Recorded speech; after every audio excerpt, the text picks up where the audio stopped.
अस्सलामुअलैकुम दोस्तों, मेरा नाम है असीम शफकत और आप देख रहे हैं हंसी टीवी।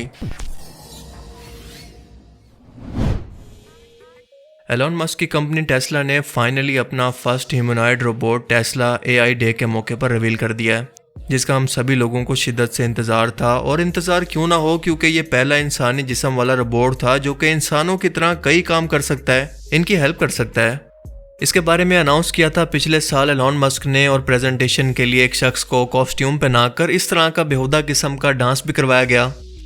लेकिन अब फाइनली इस साल ये सामने आया तो इसको देखकर सबकी ज़बान पर भैया सिर्फ ये एक ही अल्फाज थे, बना दिए हो। जिस तरह आप ऑनलाइन बड़ी खूबसूरत लुक्स के अंदर कमाल की प्रेजेंटेशन देखते हैं कि हमारी प्रोडक्ट तो जैसे बहुत ही ज़बरदस्त है, इस जैसी कोई और प्रोडक्ट आपको पूरी दुनिया में नहीं मिल सकती। आप वो प्रोडक्ट ऑर्डर करते हैं और फाइनली आपको कुछ इस तरह का खिलौना देखने को मिलता है। बिल्कुल यही केस लग रहा है एलन मस्क के इस रोबोट के साथ। मतलब ये रोबोट कम बल्कि खिलौना ज़्यादा लग रहा था, जिसकी अंतड़ियाँ मंतड़ियाँ बिल्कुल सब बाहर निकली हुई हैं। इसको कपड़े तक नहीं पहनाए, इसकी वायरिंग बिल्कुल उल्टी पुल्टी है, जैसे किसी बच्चे ने कोई ड्राइंग बनाई हो।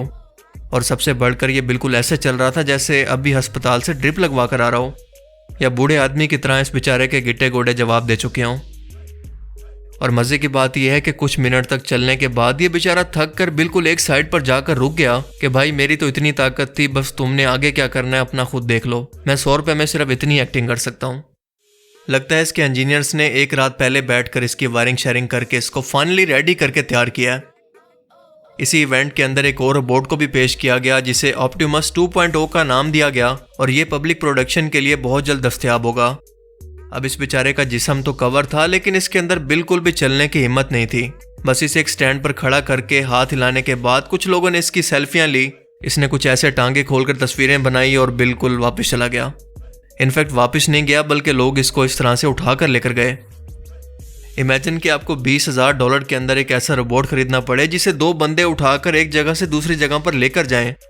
और इन रोबोट्स की बैग की तो बात ही ना करो, वैसे भी किसी के पीठ पीछे बात करना अच्छी बात नहीं है। और अपनी शहाना एंट्री के बाद खुद इस रोबोट बेचारे का ये कहना था, मुझे तुम्हारा मुंह बिल्कुल नहीं पसंद आया, आज तू। लेकिन एलन मस्क भैया इसे सिर्फ $20,000 के अंदर बेचना चाहते हैं, यानी अगर कोई सर्विसेज ना भी हो तो भी पैसा ही पैसा होगा। खैर ये तो एक मजाक की बात थी, लेकिन असल में तो ये एक फोटोटाइप है जो कि अभी डेवलपमेंट के मराइल के अंदर है, और अनाउंसमेंट के सिर्फ 1 साल के अंदर इसे तैयार किया गया है। एलन मस्क के मुताबिक अभी इसके अंदर आर्टिफिशियल इंटेलिजेंस नहीं है, और अगर ऐसा होता है तो ये कहीं भी मुंह उठाकर चल पड़ेगा, किसी के भी घर में घुस जाएगा। सो इसका रिस्क हम नहीं ले सकते।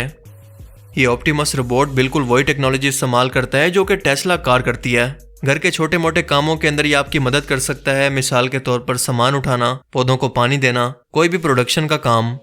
लेकिन इस वक्त इस हालत के अंदर इस बेचारे को 1970 का कोई जदीद रोबोट ही कहा जा सकता है, या फिर 100 साल का कोई बूढ़ा रोबोट, जिसका नाम ऑब्वियसली फिल्म ट्रांसफार्मर्स के ऑप्टिमस प्राइम से लिया गया है, जो कि अब तक एक फिक्शनल कैरेक्टर था, और फिल्म के अंदर इसे ऑटोबॉट का लीडर दिखाया गया है।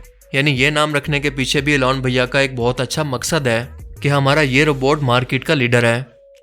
क्योंकि ऐसा नहीं है कि ह्यूमनॉइड रोबोट का आइडिया पहली बार एलन मस्क को ही आया है, क्योंकि अमेरिकन कंपनी बोस्टन डायनामिक्स कई सालों से ना सिर्फ इस पर काम कर रही है, बल्कि इनका एटलस रोबोट जो कि साइज के अंदर छोटा है, तकरीबन 5 फीट का, और 86 किलोग्राम इसका वजन है, मगर ये आज भी ऑप्टिमस से तकरीबन 10 साल आ गया है।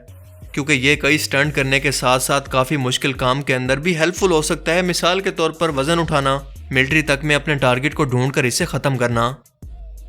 शॉमी का साइबर रोबोट जो कि साइज के अंदर काफ़ी छोटा है, मगर इस तरह से बिल्कुल बच्चों की तरह वॉक कर सकता है, और इसके हाथों की जगह बिल्कुल ये 2 पार्ट्स हैं जिससे ये सिर्फ ये फूल ही उठा सकता है।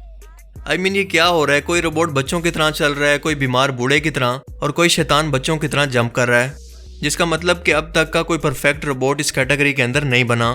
और अगर ऐसा जल्दी करना है तो इन तमाम कंपनीज को मिलकर अपना रिसर्च का डाटा एक दूसरे से शेयर करना होगा, तभी बहुत जल्द इस तरह का ह्यूमनॉइड रोबोट हमें इंसानों को देखने के लिए कमर्शियली तौर पर दस्तयाब होगा, जो आपके घर के अंदर सफाई से लेकर खाना बनाना, घर में मौजूद बुजुर्गों का ख्याल करना, या फिर किसी भी तरह का सिक्योरिटी पर्पस, इन सब में ये बहुत अच्छी तरह से परफॉर्म कर सकते हैं।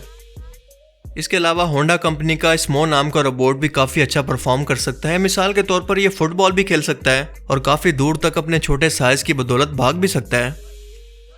देखें, आर्टिफिशियल इंटेलिजेंस वक्त की ज़रूरत है, और हम जितना भी रिजिस्ट करें ये टाइम तो आकर ही रहेगा। बहुत जल्द रोबोट इंसानों की जिंदगियों के अंदर शामिल होंगे, लेकिन ये कहना मुश्किल है कि क्या ये उसी मकसद के लिए इस्तेमाल होंगे जिस मकसद के लिए बने हैं, या फिर इंसानों को सहूलियात पहुंचाने के नाम पर इनका ज़्यादा नुकसान कर सकते हैं, मिसाल के तौर पर कोई भी हथियार या असला वगैरह। लेकिन आपको क्या लगता है कि इस रेस के अंदर सबसे पहले कौन कामयाब होकर इस मार्केट को लीड करेगा?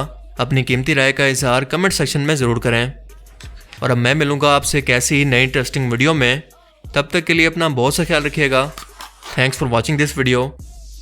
अल्लाह हाफिज़।